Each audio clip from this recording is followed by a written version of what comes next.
እንዴት አደራችሁ? እግዚአብሔር የተመሰገነ ይሁን።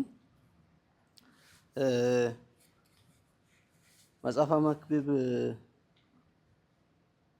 ምዕራፍ 2 ላይ ቁጥር 24፣ 25፣ 26 ባለው ክፍል ላይ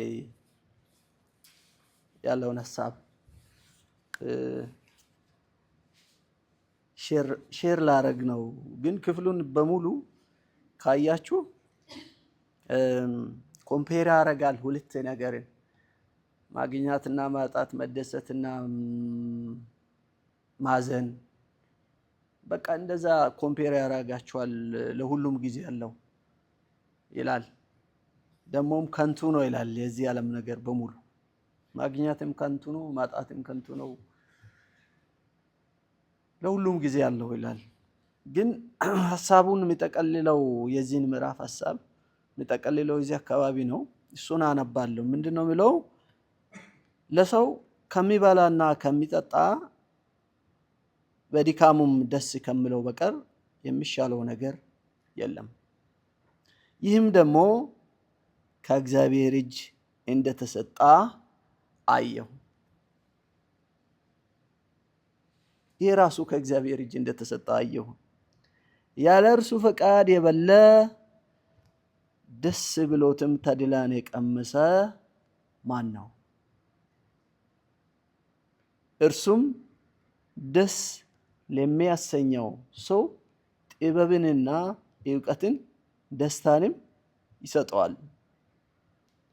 ለኃጢአተኛ ግን እግዚአብሔርን ደስ ለሚያሰኘው ሰው ይሰጥ ዘንድ እንዲሰበስብና እንዲያከማች ጥረትን ይሰጠዋል። ይህም ደግሞ ከንቱ ነፋስንም እንደመከተል ነው ይላል።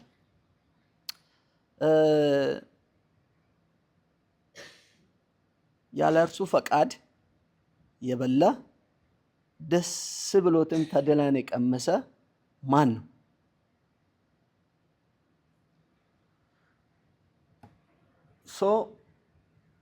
የትኛውም ደስታ ትክክለኛ ደስታ ሊሆን የሚችለው ወይም የትኛውም ሰላም፣ የትኛውም እረፍት፣ የትኛውም ዕውቀት ትክክለኛ ሊሆን የሚችለው እንደ እግዚአብሔር ቃል በእግዚአብሔር ፈቃድ ያለፈ እንደሆነ ብቻ ነው።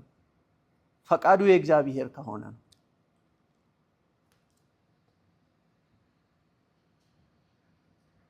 ሲበላ እንደ እግዚአብሔር ፈቃድ፣ ሲኖር እንደ እግዚአብሔር ፈቃድ፣ ሲደሰት እንደ እግዚአብሔር ፈቃድ፣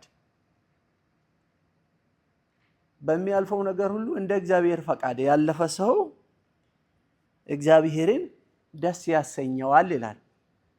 እግዚአብሔር ደግሞ ለዚህ ሰው እግዚአብሔርን ደስ ለሚያሰኝ ሰው ምን ይሰጣል ካላችሁ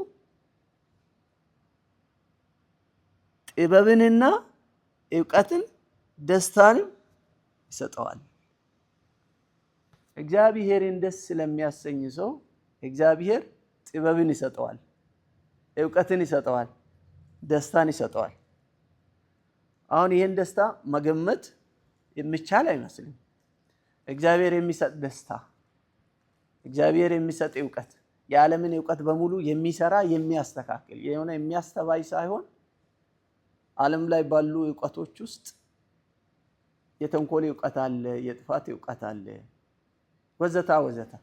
ግን እግዚአብሔር የሰጣ ዕውቀት የዚህን ዓለም ዕውቀት ያስተካክላል፣ የእኛን ጠማማን ዕውቀት ያስተካክላል። በእግዚአብሔር ፈቃድ ውስጥ በእግዚአብሔር መንገድ ውስጥ እግዚአብሔርን ደስ እያሰኛ ለሚሄድ ሰው እግዚአብሔር ጥበብን፣ ዕውቀትን፣ ደስታን ይሰጠዋል ይላል። እንደውም ኃጢአተኛ የሚያከማቸውን ድካም በሙሉ ለዛኛው ይሰጠዋል ይላል። እና ይህ ሰው ምን አይነት ኃጢአተኛ ነው ብዬ አሰብኩ። በእግዚአብሔር ፈቃድ ያልሄደ ሰው እንደሆነ ይታያል። ምክንያቱም ይሄ ነው የዚህ ሰው ኃጢአት ይሄ ነው አይልም። ግን ክፍሉ ምንድነው ብለው በእግዚአብሔር ፈቃድ ውስጥ ያልሄደ ሰው እግዚአብሔርን ደስ ሊያሰኝ አይችልም።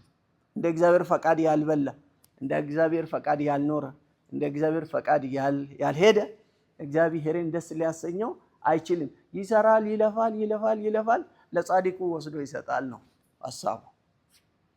እና እግዚአብሔርን እንደ ፈቃዱ እንድንከተል የእግዚአብሔርን ፈቃድ እያየን እንድንሄድ ጌታ ጸጋን ያብዛልን።